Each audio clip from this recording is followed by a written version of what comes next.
हर खबर पर होगी आपकी पकड़। डाउनलोड कीजिए एबीपी लाइव ऐप।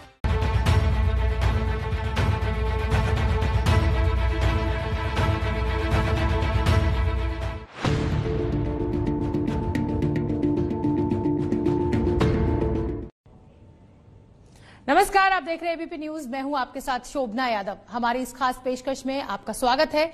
जेएनयू में जब देश विरोधी नारे लगे थे, उस वक्त कन्हैया कुमार के साथ एक नाम चर्चा में आया था। नाम था शेहला रशीद। एक बार फिर वो शेहला देश विरोधी आरोपों के लपेटे में है। आज शेहला के देश विरोधी दावों का पंचनामा। फिर विवादों में घिरी है जेएनयू वाली शेहला रशीद।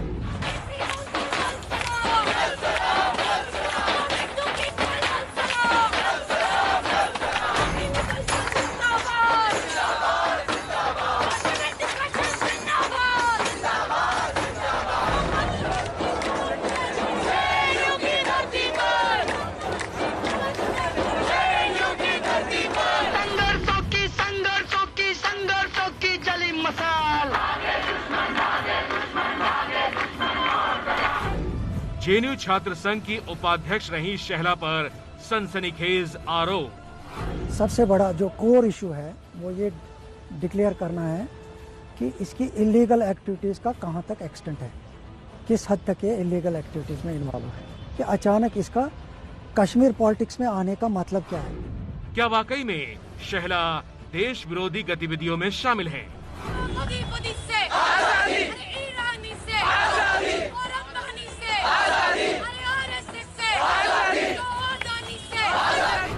क्या शेहला रशीद का टेरर फंडिंग कनेक्शन भी है?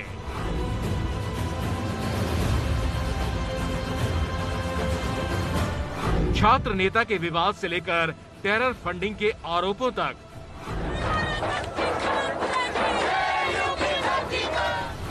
शेहला रशीद का संपूर्ण सत्य। शेहला रशीद एक बार फिर से सुर्खियों में है। शेहला पर देश विरोधी गतिविधियों में शामिल होने के आरोप लग रहे हैं और बड़ी बात यह है कि शेहला पर ऐसे संगीन इल्जाम किसी और ने नहीं बल्कि उनके पिता अब्दुल रशीद ने लगाए हैं। डीजीपी को लिखी चिट्ठी में शेहला के पिता ने आरोप लगाया है कि शेहला रशीद देश विरोधी गतिविधियों में शामिल है। शेहला की मां जुबैदा और बड़ी बहन आसमा भी शेहला का साथ देती हैं। टेरर फंडिंग में गिरफ्तार जहूर बटाली और रशीद इंजीनियर से जुड़ी हुई है शेहला। शेहला को नई पार्टी में शामिल होने के लिए 3 करोड़ रुपए दिए गए हैं। शेहला के पिता ने बेटी से अपनी जान को खतरा जताया है। पिता और बेटी में संग्राम छिड़ने के बाद शेहला और उनके पिता एक साथ पहली बार एबीपी न्यूज पर जुड़े। शेहला के पिता के आरोपों में कितना दम है और पिता के आरोपों पर शेहला ने किस अंदाज में जवाब दिया, आज की इस एक्सक्लूसिव बातचीत में देखिए। ये बातचीत की है मेरे सहयोगी विकास भदौरिया ने।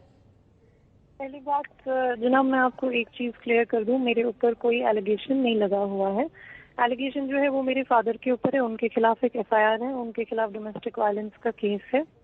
उनके खिलाफ जो है कोर्ट ने ऑर्डर दिया है कि इनको जो है घर ना आने दें क्योंकि ये बहुत डेंजरस इंसान है। सारा एविडेंस देख के कोर्ट ने ऑर्डर दिया है। और इनके खिलाफ एक वारंट निकला है ट्रायल कोर्ट से, जो लोअर कोर्ट है, उन्होंने एक वारंट निकाला है इनके खिलाफ क्योंकि ये पिछली सुनवाई में भी नहीं आए थे, ना ही इनके वकील आए थे। इन्होंने, अगर आपको दिखाया होगा ऑर्डर, आपने उसमें देखा होगा, उसमें ऐसी कोई चीज नहीं लिखी हुई है। इन्होंने कोर्ट को जो है मिस रिप्रेजेंट किया है। दरअसल बात यह है कि इनको पहले ही मोहल्ले वालों ने घर से निकाल दिया था क्योंकि इन्होंने मेरी माँ के साथ वायलेंस की थी, इन्होंने हमारे साथ गाली गलौज की थी। वो आप इनसे ही पूछिए कि ये जो है बचपन से लेके आज तक हमारी माँ को क्यों पीटते हैं, हमारे साथ क्यों गाली गलौज करते हैं, हमें घर से क्यों निकालते थे। इनका जो घर था, एक्चुअली जो इनका हबागल में जो इनका घर था, जो इनका मिल्कियती घर है, यानी जो मेरी माँ का ससुराल था, वहाँ से जो है बचपन में हर बार मेरी माँ को निकाल देते थे। हम लोगों को जो है रात को 9 बजे 3 माँ बेटियों को, हम लोग तो बहुत छोटे थे, हम लोगों को घर से निकाल देते थे। तो अब ये क्या करने आए हैं यहाँ पे, ये पहले मुझे समझ में नहीं आ रहा है कि ये किस हक से आ रहे हैं, ये किस हक से बोल रहे हैं। इनको आज तक ये नहीं पता है हम लोग किस क्लास में पढ़ते हैं, हम लोगों की फीस कैसे भरती थी, हम लोगों की यूनिफॉर्म का कलर क्या था, हम लोग कौन सी स्टेशनरी से बुक्स खरीदते थे। इनको कुछ भी नहीं पता है। ये जो है इनकी प्रेजेंस हमारी लाइफ में सिर्फ इसलिए है मेरी माँ को परेशान करने के लिए। मेरी माँ ने जो है एक अलग मकान बनाया, उन्होंने जो है हमें शेल्टर देने के लिए एक अलग घर बनाया क्योंकि ये बार बार उनको वहां से निकाल देते थे। अब वहां पे भी आते हैं कहने के लिए कि नहीं जी आपने ये मकान क्यों बनाया, अगर आपके पास इतने पैसे थे तो ये मुझे ही दे दो। तो इनकी हमेशा पैसे पर ही नजर है, ये लालची किस्म के इंसान है, हमेशा इनका पैसा पैसा ही रहता है। जी जी मैं सुन रहा हूँ, इसको बोलो जब ये पढ़ाई के बाद पहली बार कश्मीर से बाहर गई किसके साथ गई, इसको बोलो जब इसका काउंसलिंग होनी थी जालंधर में, इसका जो बीटेक के लिए एडमिशन हो गया, इसकी जो काउंसलिंग जालंधर में होनी थी और एग्ज़ाम दिल्ली में होना था, ये किसके साथ गई थी ज़रा इससे पूछो। बताइए शैला रशीद साहब, आप किसके साथ गई? इसको हमारी यूनिफॉर्म का भी पता नहीं, किसके साथ गई थी ये, जालंधर और दिल्ली किसके साथ गई थी ये? इन्होंने 3 चीजें गिनवाई हैं, अब आप यही देख लीजिए। इनको पूछ लीजिए ये किनके साथ गई थी। इन्होंने 3 चीजें गिनवाई है, एग्जैक्टली इन्होंने वही 3 चीजें हमारे लिए की हैं। अब अगर आप हमारी माँ से पूछे, वो दिन रात वो 30 साल से हमारे पीछे उन्होंने नहीं, ये मैं पहले बहुत चीजें तो बहुत सारी है, इनके साथ कोई डिबेट में नहीं जाना है, चीजें तो बहुत सारी है, ये डाइवर्ट करना चाहती है ये कोर्ट में आई, इनका वारंट निकला हुआ है कोर्ट में मैंने जवाब भी दे दिया इनको, और कोर्ट से मैंने रेस्टोरेशन भी लाई अपने लिए। ये पहले कोर्ट में मैंने इनको जवाब दे दिया, मेरे पास कोर्ट का ऑर्डर है, कोर्ट ने मुझे रेस्टोर किया है अपने घर में, और ये कहकर रेस्टोर किया है कि इनको ग्राउंड फ्लोर में रहना है और बाकी लोगों को फर्स्ट फ्लोर में रहना है। इनको बोलिए कोर्ट में आए, कोर्ट में इनका वारंट निकला हुआ है, ये जो है नाइन के वकील आते हैं कोर्ट में, नहीं खुद आते हैं, इनको बोलिए कोर्ट में आए, वहाँ पे बात करते हैं। बेकार है या कमाई वाली है, इससे पहले यही पूछ लो। ये पहले क्या ये आप बेकार है ये या पहले आप कमाई जवाब वाली है? बस इतना पूछ दीजिए, लो। ये पहले आप जवाब दीजिए, आप ज़हूर वताली से क्यों मिले थे, पहले उस चीज का जवाब दीजिए। क्योंकि इसने पार्टी ज्वाइन की थी, इसने उनकी पार्टी जो, ये क्या ढकी छुपी बात है, इसने पार्टी ज्वाइन नहीं की थी, रशीद इंजीनियर के साथ एमएलगेट नहीं हो गई थी वो पार्टी। क्या मैं झूठ बोल रहा हूँ? जम्मू कश्मीर पीपल्स मूवमेंट अवामी इत्तेहाद पार्टी के साथ एमएलगेमेंट हुई कि नहीं हुई? कौन चला रहा था अवामी इत्तेहाद पार्टी को? ये बहका रही है, पूरे प्रेस को बहका रही है। मुझे इन बातों का, इसकी इन एलिगेशंस का जवाब नहीं, मैं कानूनी तौर पर दूंगा। मैंने सारे सबूत अदालत के सामने रखे। शैला रशीद ने अपने ऊपर लगे आरोपों को झूठा कहा है, लेकिन पिता के देश विरोधी आरोपों के जवाब में शैला ने उन पर घरेलू हिंसा के आरोप मढ़े हैं। लेकिन सोचने की बात यह भी है कि आखिर एक पिता अपनी ही बेटी पर देश विरोधी हरकतों में शामिल होने का झूठा आरोप क्यों लगाएगा? आप शैला के पिता से ही सुनिए कि वो अपनी बेटी को ऐसे गंभीर इल्जामों के कटघरे में क्यों खड़ा कर रहे हैं। देखिए, मेरी इस चिट्ठी को ना आप फोकस कीजिए 2017 के बाद। उससे पहले इसने जो कुछ भी दिल्ली में रह के किया, मुझे उस पर गर्व था। गर्व इसलिए था कि ये नेशनल मेन स्ट्रीम पॉलिटिक्स में थी, एक अच्छे संगठन में थी, CPIM, जो कि एक माना हुआ संगठन है और नेशनलिस्टिक आइडियोलॉजी के हैं। तो दूसरी बात यह है कि 2017 से हमारे बीच जो कंट्रोवर्सी शुरू हो गई है, वो इसी बात को लेकर हो गई कि अचानक इसका कश्मीर पॉलिटिक्स में आने का मतलब क्या है। एज अ कंसर्न फादर, अगर आप भी मेरी जगह होंगे, क्या आप बच्चे से ये सवाल नहीं कर सकते हैं कि आपने अगर अपना ऑल टुगेदर यू टर्न ले लिया अपने पॉलिटिकल आइडियोलॉजी में, क्यों लिया? पता लगना चाहिए। और उससे पहले, जैसे मैंने कह दिया कि उससे पहले मुझे ज़हूर वटाली ने अपने घर पे बुला लिया, जहां रशीद इंजीनियर भी थे। उन्होंने मुझे ये सारी कहानी बताई, जो कि फिर उसके बाद प्रैक्टिकल शेप में आ गई कि एक पार्टी उन्होंने फ्लोट की जम्मू कश्मीर पीपल्स मूवमेंट के नाम से। उसके बाद एमलगमेशन हो गया रशीद इंजीनियर की पार्टी का, उसमें समझ गए। ये एक ही स्टोरी थी जो इन्होंने अमेरिका में ड्रॉ की थी, जिन दिनों शाह फैसल एजुकेशन लीव पे थे, और वहाँ ये भी 2 बार गई। तो ये मसला वहीं से शुरू होता है। मुझे तब तक इसके किसी भी एक्टिविटीज़ के साथ किसी तरह का कोई क्लैश नहीं था, न कॉन्फ्लिक्ट था।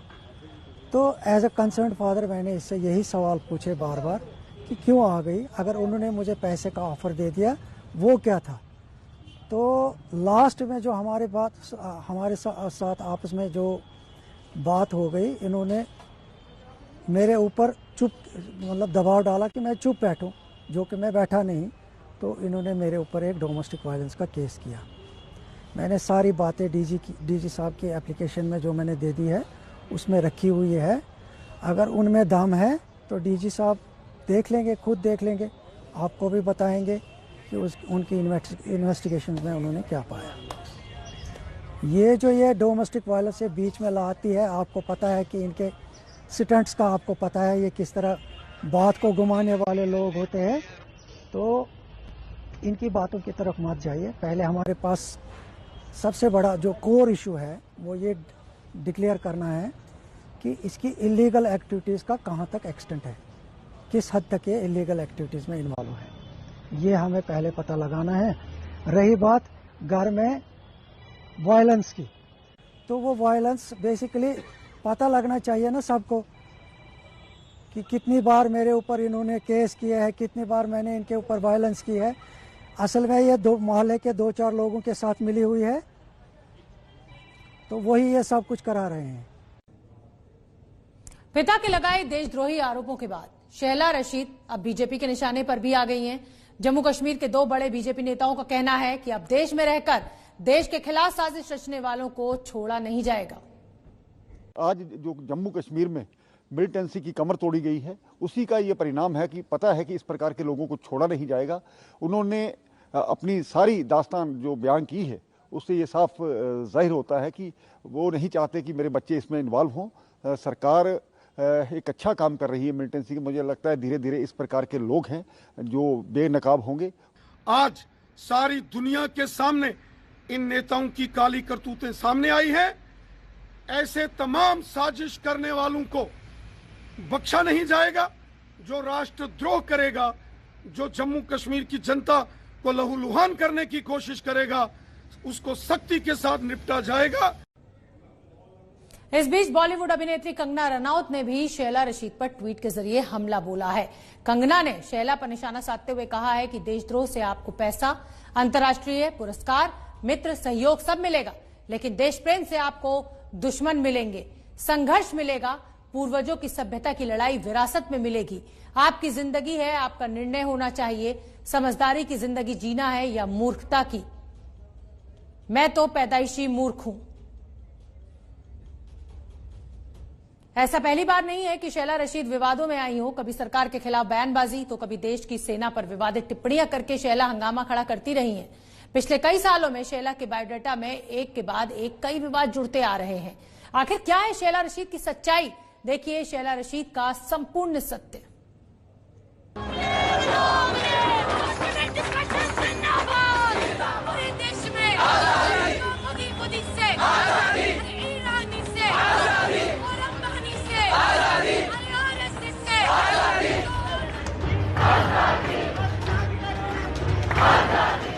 साल 2016 में दिल्ली के जेएनयू से निकले इन नारों से पूरे देश में हंगामा मच गया था, जिसके बाद जेएनयू के छात्र संघ अध्यक्ष कन्हैया कुमार और उमर खालिद की गिरफ्तारी के खिलाफ आंदोलन का चेहरा बनी शहला रशीद फिर सुर्खियों में आ गई है।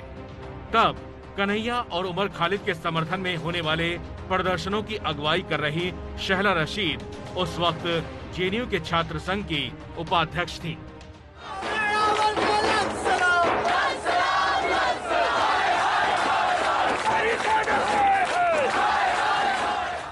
साल 2016 के बाद तो शहला और विवादों के साथ उनके नातों का जैसे सिलसिला चल पड़ा। शहला रशीद का ये वो ट्वीट है जिसने 2 साल पहले पूरे देश में सनसनी मचा दी थी।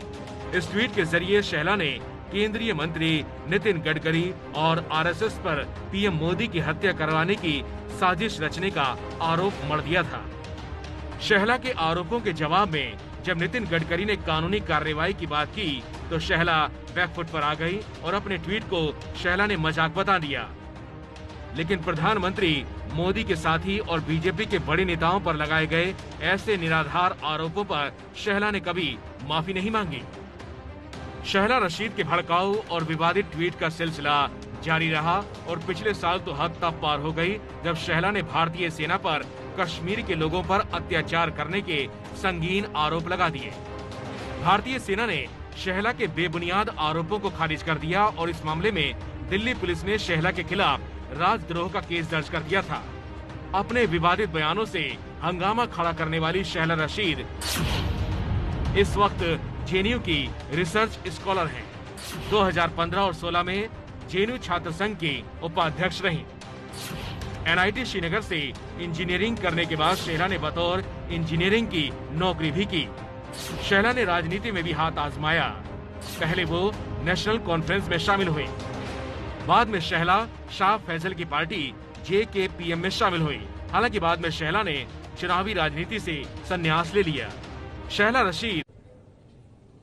और इस समय की बड़ी खबर आपको बता दें, सरकार और किसानों के बीच जो बैठक रही वो बेनतीजा रही। अब ये बैठक एक बार फिर परसों होगी, यानी 3 दिसंबर को सरकार और किसानों की बैठक बेनतीजा रही। परसों फिर होगी केंद्र और किसान नेताओं की बैठक।